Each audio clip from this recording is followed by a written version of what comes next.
Puji Tuhan. Kita akan mulaikan ibadah pada sore hari ini. Mari kita mau siapkan hati kita untuk menerima jamahan Tuhan. Kita angkat pujian terlebih dahulu di dalam penyembahan Ku Cari Wajah-Mu. Haleluya. Kami mau mencari Engkau Tuhan lebih daripada apapun, lebih daripada siapapun. Amin. Sebab Engkau yang terindah, lebih dari segalanya, dari apa dan siapapun di dunia ini. Haleluya, haleluya. Sungguh indah, sungguh indah Kau Tuhan, penuh kasih dan sayang. Kau tempat penghiburan bagi setiap hati yang terluka. Sungguh indah Kau Tuhan, menara perlindungan. Kau sumber kekuatan bagi semua orang yang membutuhkan. Katakan bersama-sama, ku cari wajah-Mu. Ku cari wajah-Mu, temukan kasih-Mu. Kau bukan Tuhan yang jauh dariku.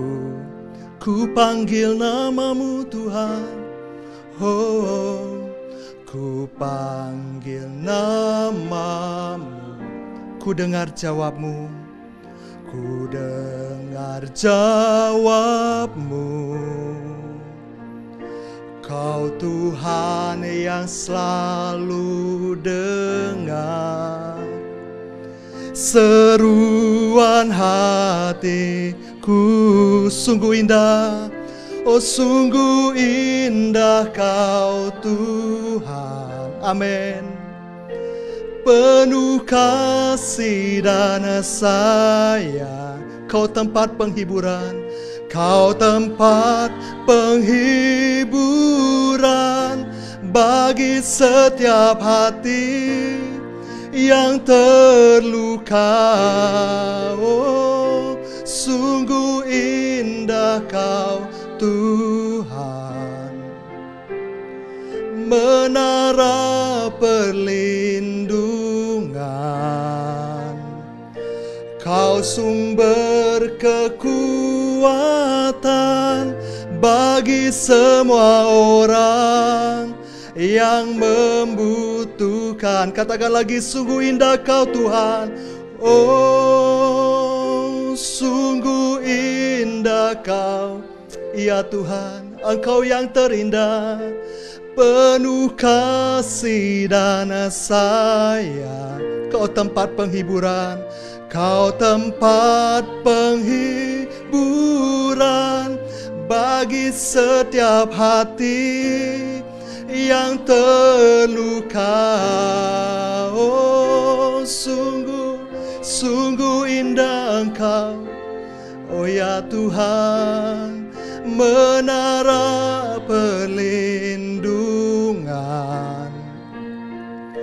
Kau sumber kekuatan bagi semua orang yang membutuhkan. Sumber kekuatan, sumber kekuatan. Kaulah sumber kekuatan, sumber kekuatan. Kaulah sumber kekuatan, sumber kekuatan bagi semua orang yang membutuhkan.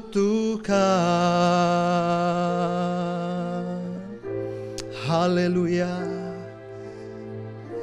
sungguh Engkau baik Tuhan. Engkau yang terindah, lebih dari segalanya. Yesus nama yang terindah, pribadi yang terindah, hanya Engkau ya Tuhan. Kami ingin lebih dekat lagi kepadamu. Oh, sungguh tenang dekatmu ya Bapa. Aman dalam perlindunganmu Tuhan. Haleluya, haleluya, haleluya. Glory, glory, glory. Sungguh indah Kau Tuhan, penuh kasih dan sayang. Oh, kasih-Mu membebat setiap hati kami Tuhan. Kau tempat penghiburan bagi setiap hati yang terluka. Sungguh indah Kau Tuhan, menara perlindungan. Kau sumber kekuatan bagi semua orang yang membutuhkan. Mari saudara-saudara kita sehati di dalam doa. Kami percaya Tuhan Yesus, saat kami memuji dan menyembah Engkau, kehadiran-Mu akan membawa keindahan yang sejati dalam hidup kami. Bukan soal apa yang sedang kami alami, bukan soal siapa kami dan apa yang ada pada kami, tetapi siapa Tuhan yang kami sembah dan apa yang Tuhan sanggup lakukan di dalam hidup kami. Itu yang membuat hidup kami menjadi indah dan berarti. Oleh sebab itu Tuhan, kerinduan kami, hadirlah Engkau di sini. Hadirlah Engkau di tengah-tengah perhimpunan setiap umat-Mu dimanapun mereka berada yang mengikuti dan menyaksikan ibadah ini. Sehingga hadirat Tuhan yang kuat boleh hadir dan kami alami, kami nikmati, kami rasakan. Membawa pembaharuan, membawa perubahan, membawa kesegaran, membawa kesembuhan. Dan kami yakin, selesai kami mengikuti ibadah ini, kehidupan kami diubahkan dan kehidupan kami tidak lagi sama. Terima kasih Tuhan. Kami mau memuji Engkau dan kami persembahkan pujian kami di dalam nama Tuhan Yesus Kristus. Haleluya. Amin. Puji Tuhan. Mari kita bersama-sama nyanyikan dan nyatakan dengan keyakinan bahwa sungguh hidup ini indah di dalam Yesus. Amin.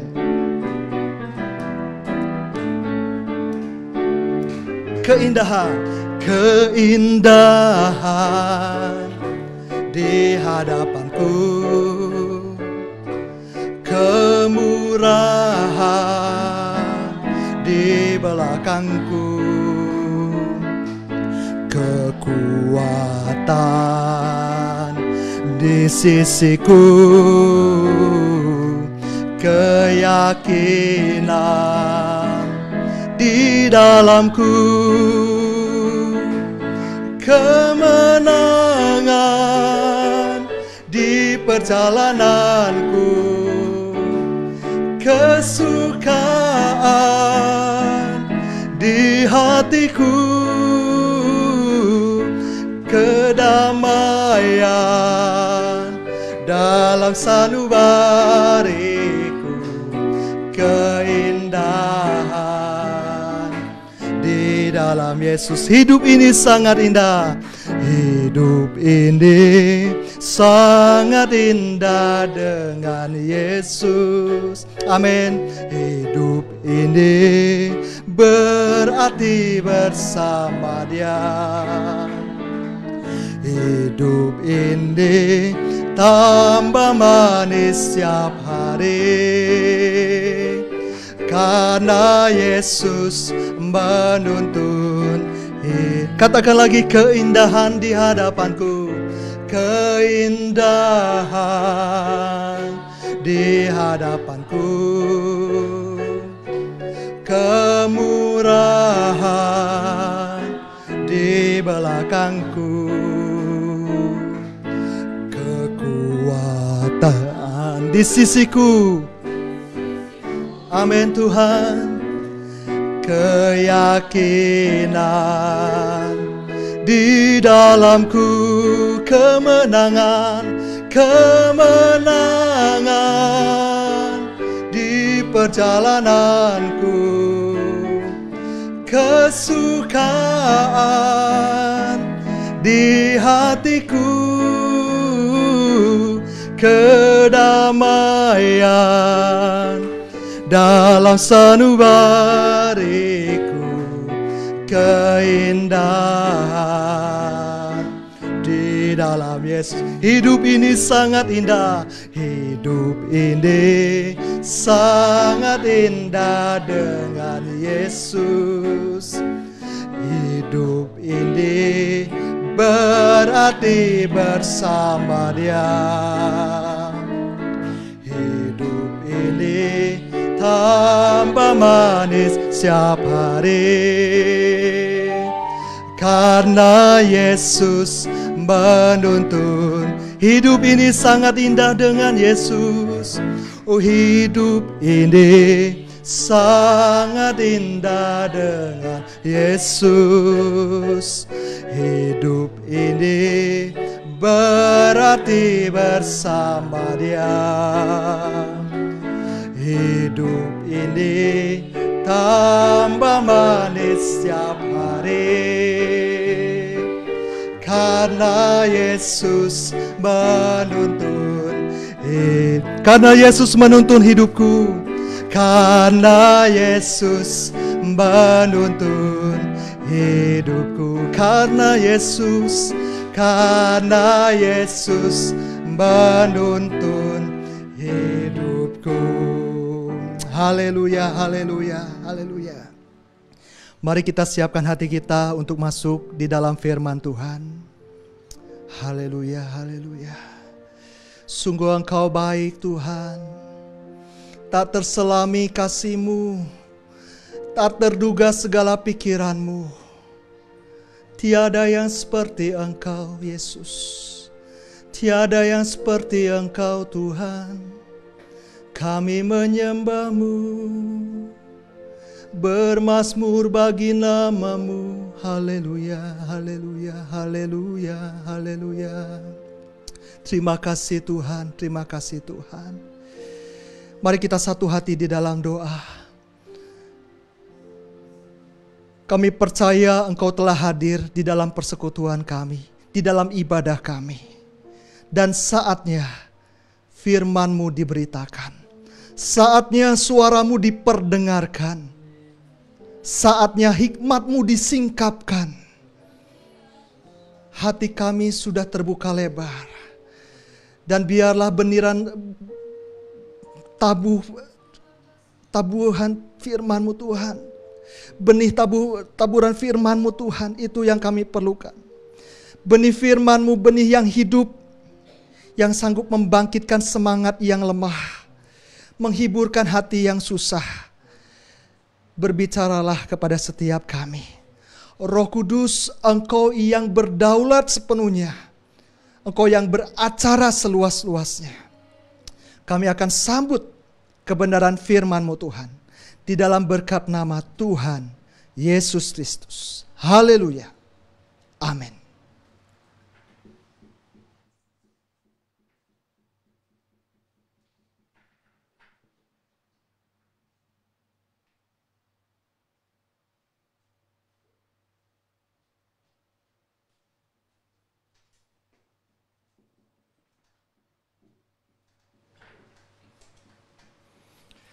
Haleluya. Selamat kita berjumpa kembali di dalam kasih Tuhan kita Yesus Kristus pada hari Minggu sore tanggal 17 Mei ini. Tadi pagi saya sudah berbicara dari 2 Raja-Raja 5 mengenai Naaman. Dan sore ini kembali saya dipercayakan membawa firman Tuhan. Jadi supaya lebih mudah bagi saudara yang sudah mengikuti tadi pagi, maka saya akan kembali membawakan dari 2 Raja-Raja 5 juga. Cuman kita lihat dari sisi yang lain sedikit. Untuk saudara yang belum bergabung tadi pagi, mari kita baca ayat pertama saja dari 2 Raja-Raja 5 ayat 1. Naaman, panglima Raja Aram, adalah seorang terpandang di hadapan tuannya dan sangat disayangi. Sebab oleh dia Tuhan telah memberikan kemenangan kepada orang Aram. Tapi orang itu, pahlawan tentara itu, menderita sakit kusta. Ayat berikutnya. Ayat 2, orang Aram pernah keluar bergerombolan dan membawa tertawan seorang anak perempuan dari negeri Israel. Ia menjadi pelayan pada istri Naaman. Ayat ketiga, berkatalah gadis itu kepada nyonyanya, sekiranya tuanku menghadap nabi yang di Samaria itu, maka tentulah nabi itu akan menyembuhkan dia dari penyakitnya. Nah saudara, kita tahu garis besar cerita tentang Naaman adalah bagaimana seorang panglima dari negara Aram menderita sakit kusta dan dia disembuhkan oleh Tuhan. Yang kita lihat pada sore hari ini adalah bagaimana Tuhan menjangkau Naaman. Siapa yang Tuhan pakai untuk menyampaikan firman-Nya kepada seorang Naaman? Itu sangat jauh di luar dugaan kita. Tidak pernah terpikirkan bahwa seorang anak gadis, yang dari ayat 2 dikatakan seorang anak perempuan Israel yang pernah tertawan, yang ditawan, diambil dari negeri Israel dan dijadikan pelayan di rumah Naaman. Gadis ini tentunya menurut sejarah berumur antara sekitar 8 sampai 12 tahun. Usia yang sangat muda. Dan di tengah-tengah perang, di tengah-tengah penjarahan yang dilakukan oleh Aram, dia ditangkap, dipisahkan dari keluarganya. Dari ibu bapaknya, dari saudara-saudaranya, mungkin dari teman-temannya juga, dari lingkungan yang biasa dia kenal, diambil secara paksa untuk pergi ke satu tempat yang tidak dia kenal. Mungkin dengan bahasa yang asing, orang-orang yang baru yang dia tidak pernah lihat, tapi dia diambil menjadi seorang budak, menjadi seorang pelayan. Tapi gadis ini walaupun dia masuk ke satu tempat yang baru, di luar kemauannya, keinginannya tentu bersama dengan keluarganya. Tapi entah mengapa mungkin dia tidak mengerti, dia tidak paham. Mungkin dia menangis jauh lebih sedih daripada apa yang kita alami sekarang. Jauh dari orang tua, diambil secara paksa, saudara. Dan disimpan satu negara yang lain. Satu rumah yang baru. Dan kalau dia lihat, rumah seorang panglima, dia tidak bisa main-main. Dia tidak bisa berkata asal. Tapi apa yang saudara lihat? Saat dia tahu tuannya menderita sakit kusta, entah siapa yang menggerakkan, tapi saya percaya itu Tuhan yang menggerakkan.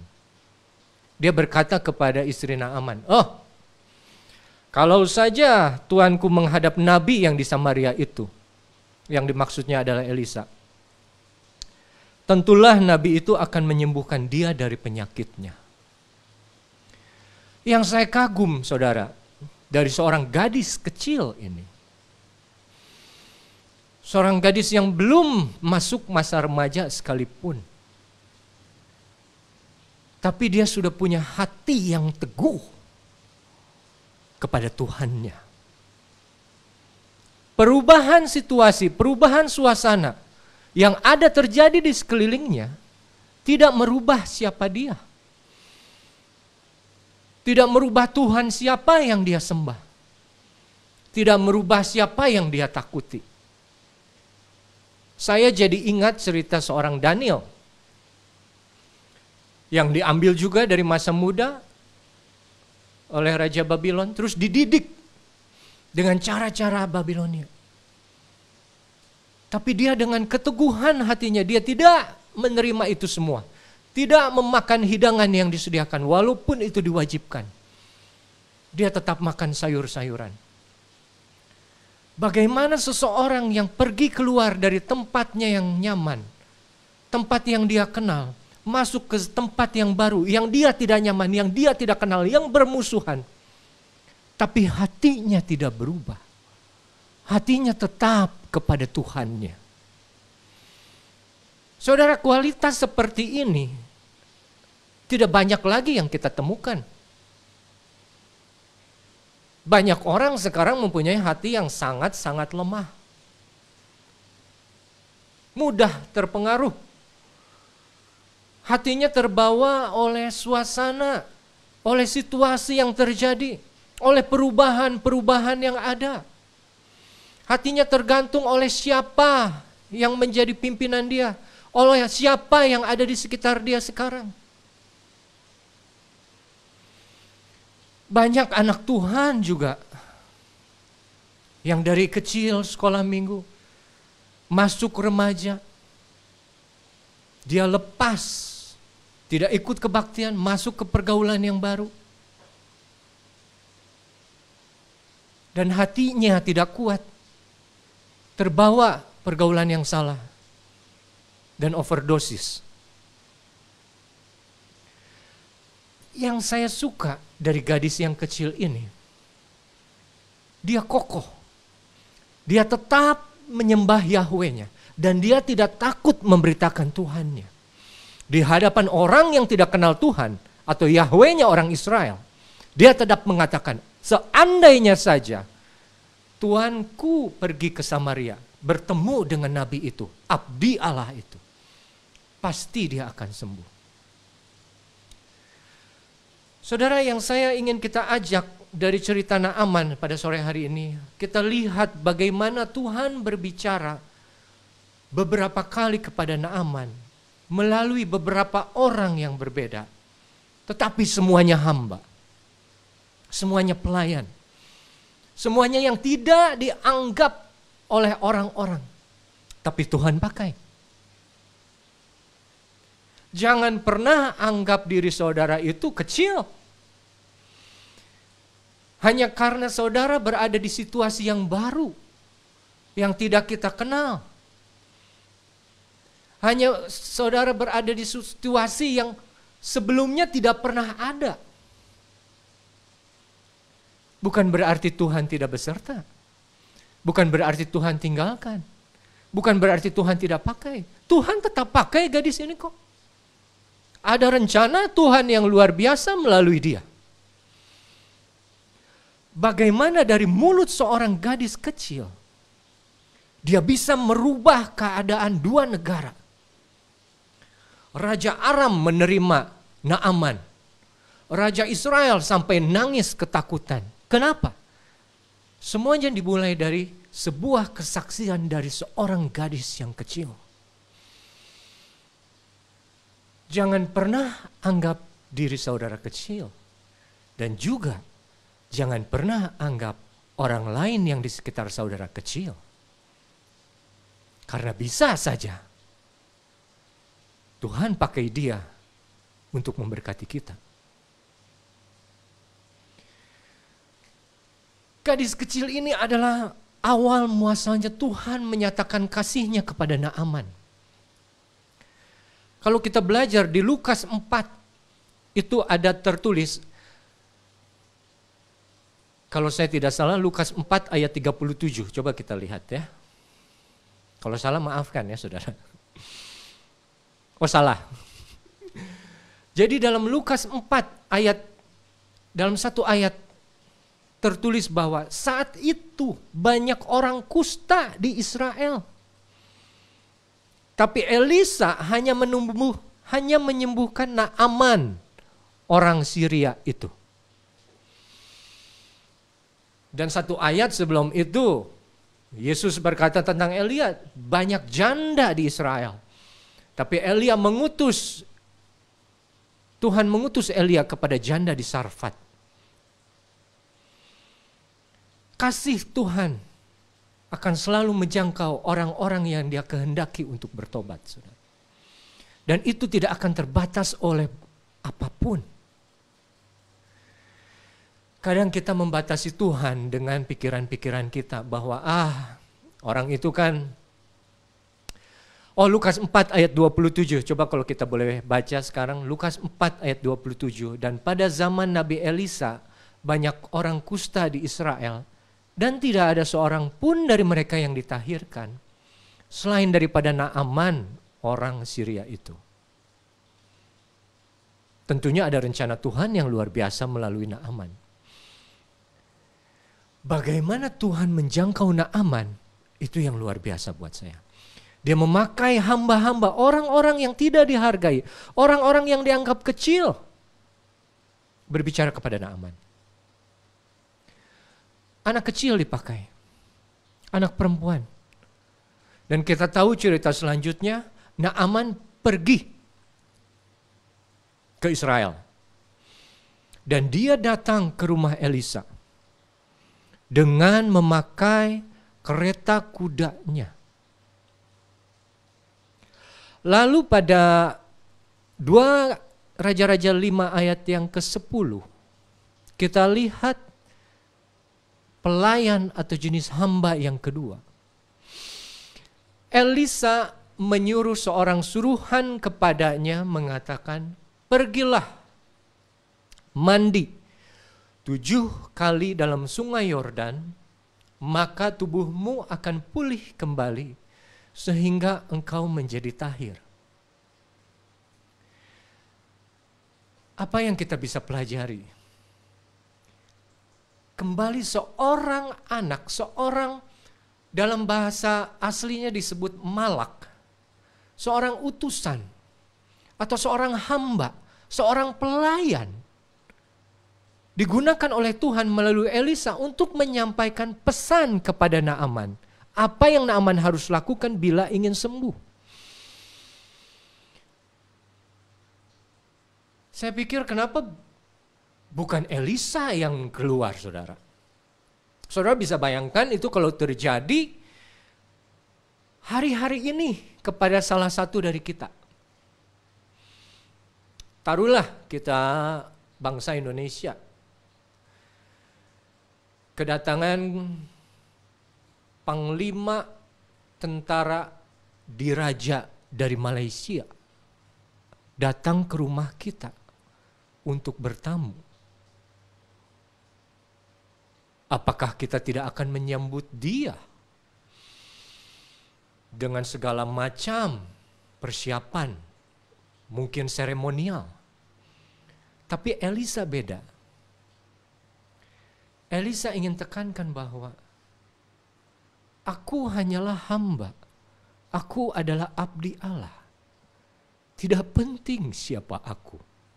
Yang penting adalah firman Tuhan yang harus disampaikan. Engkau tidak melihat aku, tidak apa. Engkau tidak mengenal aku, tidak apa. Yang penting engkau harus mendengar firman ini. Siapa aku yang menyampaikan? Tidak penting. Dia yang harus makin besar. Aku yang harus makin kecil. Yohanes Pembaptis bilang. Bagaimana karakter seorang hamba sudah ditunjukkan oleh Elisa. Bahwa mau siapapun yang datang, tetap firman Tuhan yang utama. Dan firman Tuhan akan kusampaikan begini. Mandi 7 kali. Dia suruh pelayannya yang datang. Dan itu cara yang kedua Tuhan bicara kepada Naaman melalui satu hamba, satu bujang, satu pelayan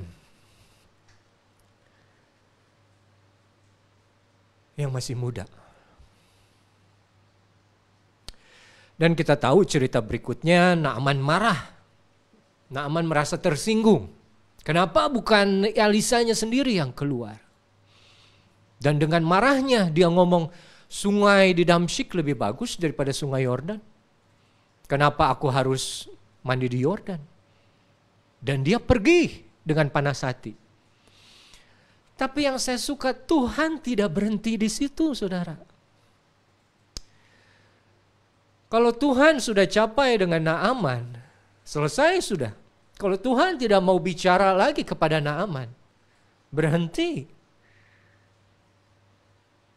Tapi Tuhan dengan penuh kasih-Nya, terus dia menggapai. Terus dia mengulang-ulang.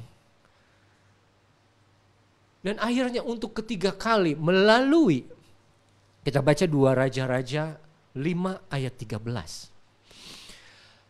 Tapi pegawai-pegawainya datang mendekat serta berkata kepadanya, Bapa, seandainya Nabi itu menyuruh perkara yang sukar kepadamu, bukankah Bapa akan melakukannya?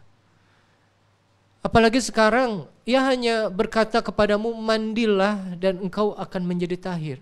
Ketiga kalinya firman disampaikan oleh Tuhan melalui hamba, melalui pelayan, seorang yang tidak terduga. Dan kalau kita lihat bahasa Inggrisnya sebetulnya jauh lebih tepat. Kata yang digunakan bukan pegawai, tapi servants, pelayan.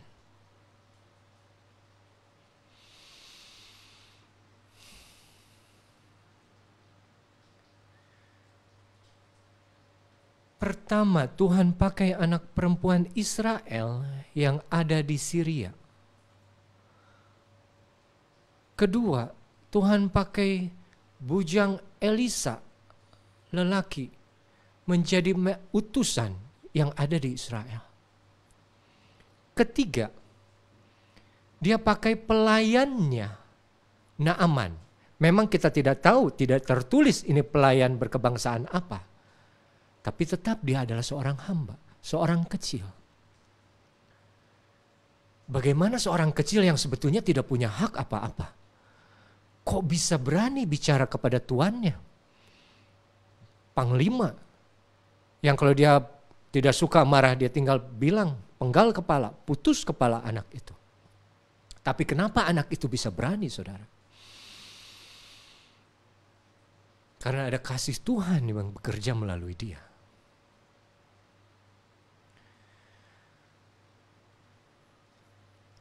Dan yang saya suka, Naaman akhirnya mendengar dan taat dan mengikuti firman yang memang Tuhan bicara kepada dia. Sekali, 2 kali, 3 kali, akhirnya dia lakukan apa yang firman itu perintahkan.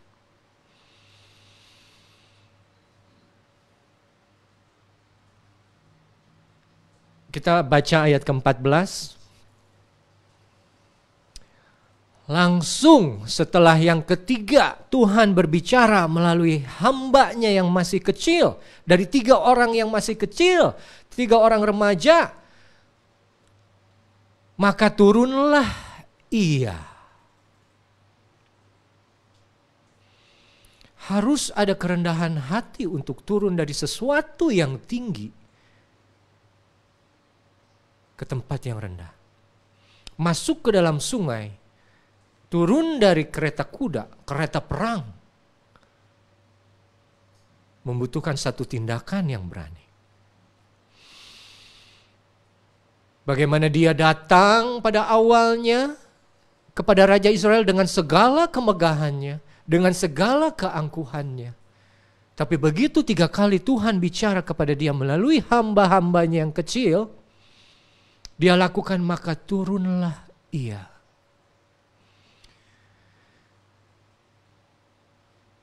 Saudara, sebetulnya Naaman punya dua penyakit. Penyakit yang terlihat keluar adalah penyakit kulit, kusta. Tapi penyakit yang tidak terlihat yang ada di dalam adalah tingginya hati dia. Dan Tuhan ingin ubahkan hati yang tinggi itu menjadi rendah. Perubahan kulit hanya terlihat oleh orang. Menyenangkan, iya. Tapi perubahan yang ada di dalam diri seseorang akan terasa oleh orang lain. Dan apa yang dirasa oleh orang lain terhadap perubahan yang ada di dalam diri kita akan membuat dampak jauh lebih besar daripada apa yang mereka lihat. Maka turunlah ia memendamkan dirinya 7 kali dalam sungai Yordan. Dia ikuti betul firman Tuhan sesuai dengan perkataan abdi Allah itu. Lalu pulihlah tubuhnya kembali seperti tubuh seorang anak dan ia menjadi tahir. Ini kita sudah bahas tadi pagi. Bagaimana dari seorang Naaman yang kotor, yang jijik, yang penuh penyakit kulit, yang memalukan, yang bau. Dan dia lahir kembali seperti seorang anak. Dan yang paling penting menjadi tahir, menjadi murni kembali. Ini secara kulitnya. Tadi pagi kita berhenti di ayat 14. Tapi ayat 15 yang saya anggap sangat luar biasa. Setelah dia setelah dia mandi di sungai Yordan, kemudian kembali ia dengan seluruh pasukannya kepada abdi Allah itu. Dan setelah sampai, tampillah ia ke depan Elisa dan berkata, coba kita lihat bahasa Inggrisnya sebentar.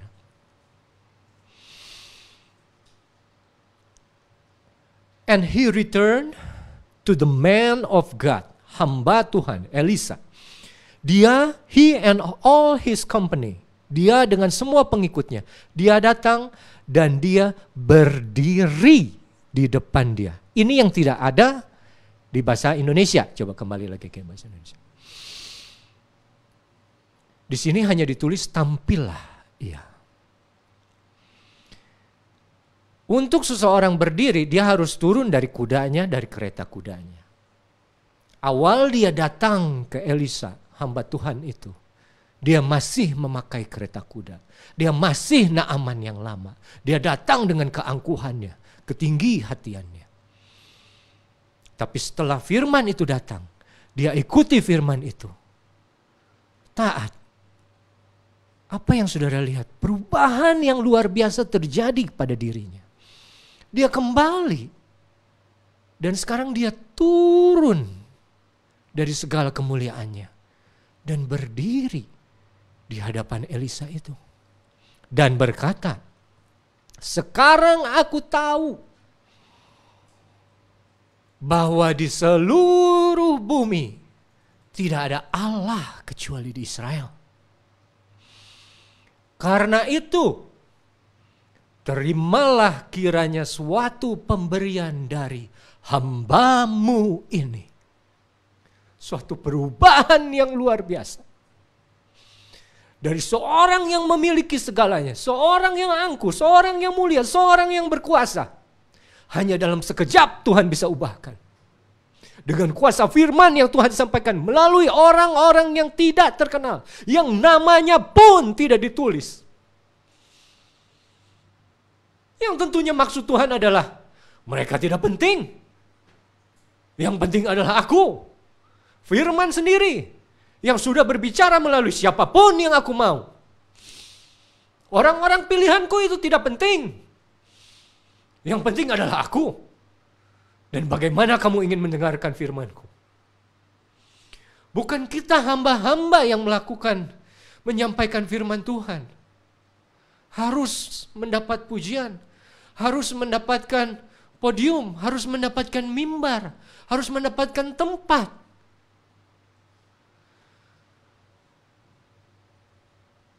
Kalau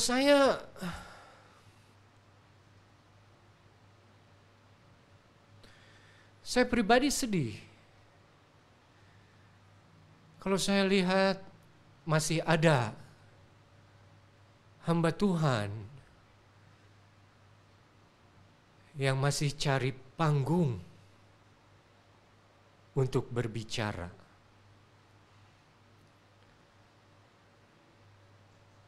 Apakah firman dari Tuhan yang ingin dia sampaikan? Atau hanya dia pakai firman itu untuk menyampaikan pikiran-pikirannya sendiri? Karena kalau sampai seorang hamba masih berpikir bahwa dia harus mendapatkan panggung untuk berbicara, bahwa orang harus tahu nama dia,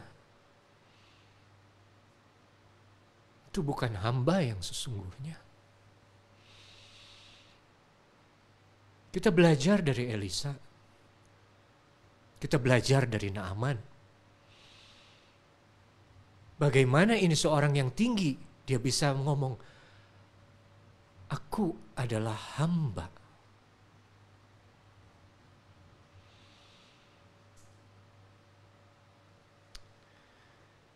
Dan hamba dalam kata aslinya dia pakai ebed. Seorang pelayan Tuhan.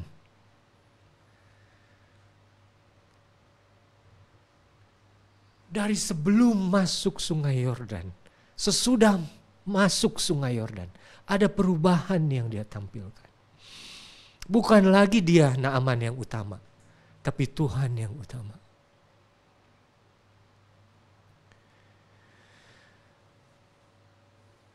Saudara, cerita mengenai Naaman ini tidak akan lengkap kalau tidak ditutup oleh satu orang lagi bujang dari Elisa yang namanya, betul, Gehazi. Mari sebelum kita bahas, kita baca bersama-sama 2 Raja-Raja 5 ayat yang ke-20.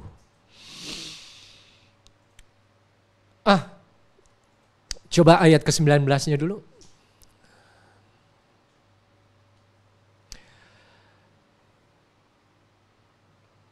Supaya lebih jelas, sorry saudara, kita lebih mundur lagi aja ya, dari 2 Raja-Raja 5 ayat 16.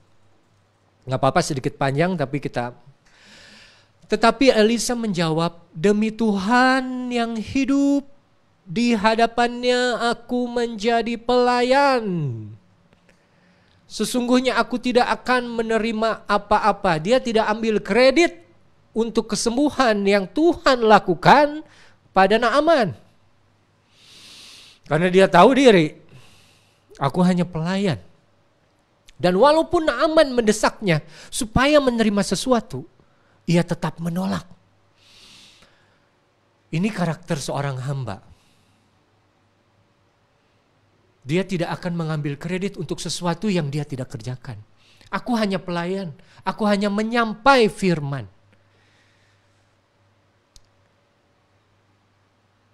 Jangan dirubah kalau belum dikasih tahu berubah ya. Sekarang ayat 17. Akhirnya berkatalah Naaman, jikalau demikian biarlah diberikan kepada hambamu ini tanah sebanyak muatan sepasang bagal. Sebab hambamu ini,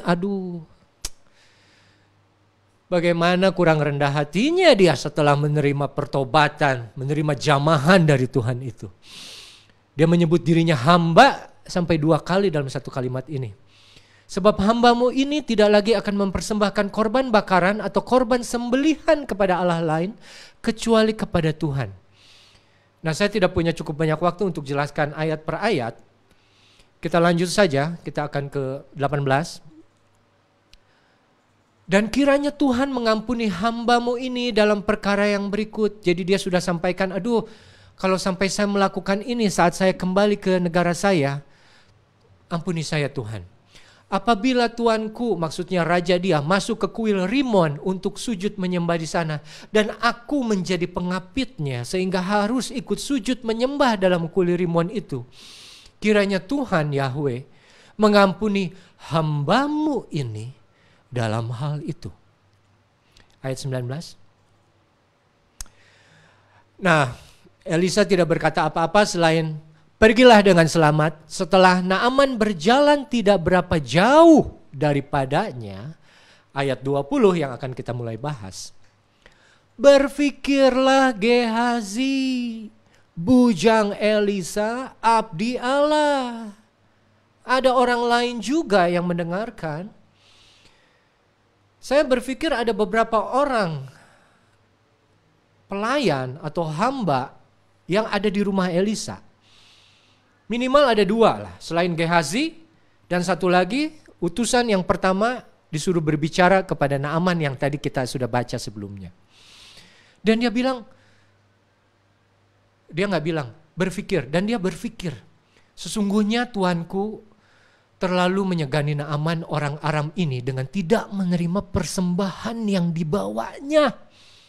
Demi Tuhan yang hidup, dia pakai nama Tuhan. Sesungguhnya aku akan berlari mengejar dia Naaman dan akan menerima sesuatu daripadanya. Lanjut.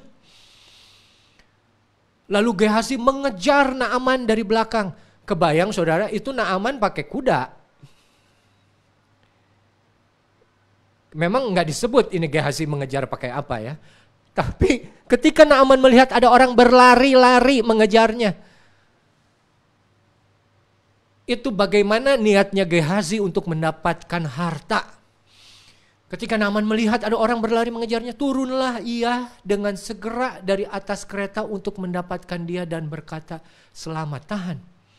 Bagaimana seorang Naaman tetap menunjukkan karakter seorang yang sudah diubah oleh Tuhan. Dia melihat ada orang yang mengejar, dia tidak kenal, dan anak itu bujang, dia turun. Dia tidak bicara dari atas kereta kudanya, dia turun. Orang yang sudah dirubah Tuhan, dia tidak pandang lagi kepada siapa dia bicara sebetulnya. Dia hargai itu setiap orang. Dan berkata selamat. Ayat berikutnya. Jawabnya selamat. Tuanku Elisa menyuruh aku mengatakan baru saja datang padaku 2 orang muda dari pegunungan Efraim dari antara rombongan Nabi. Baiklah berikan kepada mereka setalenta perak dan 2 potong pakaian. Bohong kan? Gehazi, bohong. 23. Naaman berkata silakan, ambillah 2 talenta. Naaman mendesak dia membungkus 2 talenta perak dalam 2 pundi-pundi dan 2 potong pakaian, lalu memberikannya pada 2 bujangnya. Mereka ini mengangkut semuanya di depan Gehazi. Lanjut.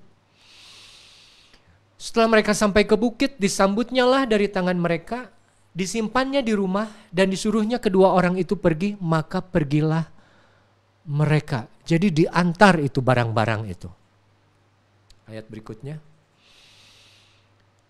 Nah, di sini baru saja Gehazi masuk dan tampil ke depan tuannya. Berkatalah Elisa kepadanya, "Dari mana Gehazi?" Jawabnya, "Hambamu ini tidak pergi kemana-mana." Seorang hamba apa yang keluar dari rumah tuannya tidak bilang-bilang, tidak minta izin, dan terus begitu keluar dia berbohong. Begitu datang lagi dia juga berbohong. Baca ayat 26. Tapi kata Elisa kepadanya, "Bukankah hatiku ikut pergi ketika orang itu turun dari atas keretanya mendapatkan engkau?" Tahu. Dalam hati Elisa tahu. Dia ngomong, "Maka sekarang engkau telah menerima perak dan dengan itu dapat memperoleh kebun. Itu perak yang luar biasa banyak, bisa dipakai untuk beli kebun. Zaitun, kebun anggur, kambing, domba, lembu, sapi, budak laki-laki dan budak perempuan." Bayangkan seberapa banyak harta yang diambil oleh Gehazi. Ayat 27, ayat terakhir yang akan kita baca. Kata-kata terakhir Elisa, tetapi penyakit kusnat Naaman akan melekat kepadamu dan kepada anak cucumu untuk selama-lamanya. Maka keluarlah Gehazi dari depannya dengan kena kusta putih seperti salju. Saudara, ada 5 macam hamba dari 2 Raja-Raja 5 yang kita baca. Kalau kita mau hitung 6 dengan Elisa sendiri. Hamba yang pertama dan hamba yang terakhir itu yang memegang peranan karena mereka sangat berbeda. Hamba pertama ada di negara yang asing, ada di tempat yang asing, dengan orang-orang yang asing. Tapi dia tetap hatinya berpaut kepada Tuhan. Situasi yang baru tidak merubah keteguhan hatinya, imannya kepada Tuhan. Hamba yang terakhir, Gehazi, ini yang perlu kita waspadai. Karena ini yang lebih banyak kita akan temukan di akhir zaman. Hidup bersama Elisa, satu rumah dengan abdi Allah. Nabi yang disebut-sebut melakukan mujizat 2 kali lebih banyak dari Elia. Tapi dia punya visi berbeda dengan tuannya. Tuannya tidak mau menerima apa-apa. Tapi ini Gehazi, dia ingin menerima apa-apa. Jangan kita seperti Gehazi. Mungkin kita hidup dalam rumah Tuhan. Mungkin kita sudah kenal Tuhan. Mungkin kita beribadah di gereja bertahun-tahun. Mungkin juga ada di sebagian saudara yang hidup di pastori. Atau melayani di sekolah Alkitab. Atau menjadi pengerja dengan hamba Tuhan. Gembala sidang. Di tempat saudara dimanapun berada. Tapi saudara berbeda visinya dengan atasan saudara. Jangan juga saudara menjadi bawahan yang berbeda visinya dengan atasannya.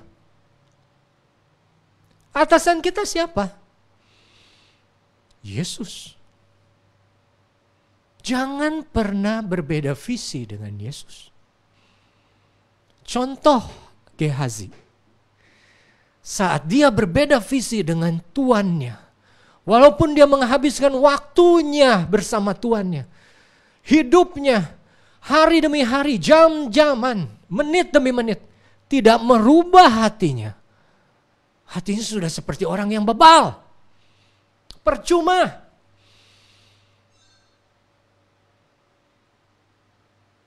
Jauhkan Tuhan kita memiliki hati yang seperti Gehazi. Dan kalau saudara lihat, dari 5 hamba, 4 hamba yang dipakai Tuhan tidak ditulis namanya. Tapi hamba yang salah, Tuhan tulis namanya. Karena Tuhan ingin itu menjadi peringatan bagi kita. Bagaimana hati kita kalau kita tidak jaga. Walaupun kita seperti dekat dengan pokok anggur itu. Walaupun kita seperti hidup dekat di dalam rumah Tuhan. Tapi sebetulnya ranting itu sudah jatuh. Ranting itu sudah tidak melekat lagi ke pokoknya. Ia ada di sekitar pokoknya. Tapi bagaimana kasih Tuhan, keinginan, kehendak Tuhan, rencana Tuhan. Sudah tidak lagi kita baca. Sudah tidak lagi nyampai kepada kita. Karena ranting itu sudah lepas. Hati itu sudah tidak melekat lagi. Mari saudara, jauhkan hati Gehazi daripada kita. Biarlah kita memiliki hati seorang hamba perempuan. Yang walaupun tidak dihargai, tidak dilihat orang. Even namanya tidak ditulis. Tapi karena Tuhan pakai dia. Melalui anak yang tidak dianggap. Tuhan pakai dia. Naaman hanya satu-satunya orang yang Tuhan sembuhkan dari penyakit kusta saat itu.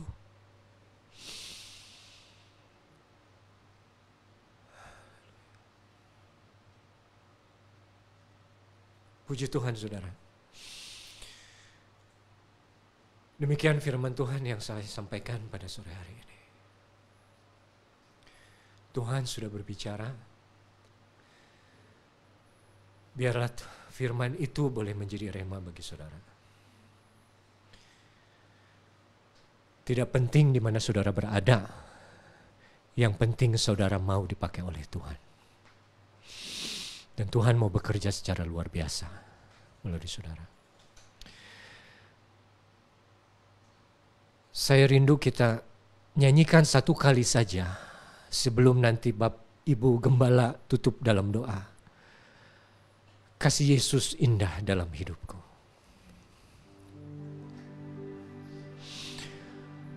Kasih Yesus indah dalam hidupku, menghiasi hati dan jiwaku. Ku tak dapat hidup tanpa kasih-Mu, Tuhan. Pegang tanganku sepanjang jalanku. Kasih Yesus, kasih Yesus mengalir dalamku, seperti sungai yang tak pernah kering. Kasih Yesus membebat hatiku, dalam kasih-Mu ku merasa teduh. Kasih Yesus mengalir dalam hidupku, kasih Yesus mengalir dalamku, seperti sungai yang tak pernah kering. Kasih Yesus membebat hatiku, dalam kasih-Mu ku merasa teduh. Dalam kasih-Mu ku merasa, dalam kasih-Mu ku merasa teduh. Mari saya undang Ibu Gembala untuk tutup kita dalam doa.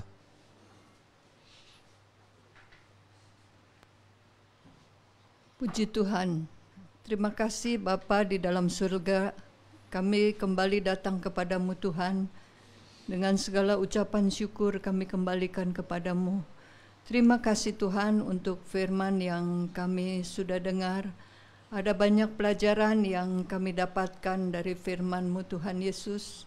Dan biarlah firman-Mu tertanam di dalam hati kami. Dan benar-benar ya Tuhan Yesus menjadi benih yang bertumbuh dalam kehidupan kami. Berbuah dan berguna bagi kehidupan kami Tuhan Yesus. Tuhan, biarlah kami juga boleh menjadi pelaku-pelaku firman-Mu. Karena itulah yang Engkau kehendaki Yesus, bahwa Engkau Tuhan Yesus tercermin dalam kehidupan kami. Terima kasih Bapa, terima kasih betapa baiknya Engkau Tuhan Yesus. Terima kasih Tuhan Yesus, Engkau memberkati saudara-saudara kami yang sudah mengikuti ibadah ini. Kami percaya Tuhan berkat-Mu atas saudara-saudara kami Tuhan Yesus akan beserta dengan mereka semua. Terima kasih Tuhan, terima kasih Bapa. Di dalam nama Tuhan Yesus Kristus kami sudah berdoa dan mengucap syukur. Haleluya, amin.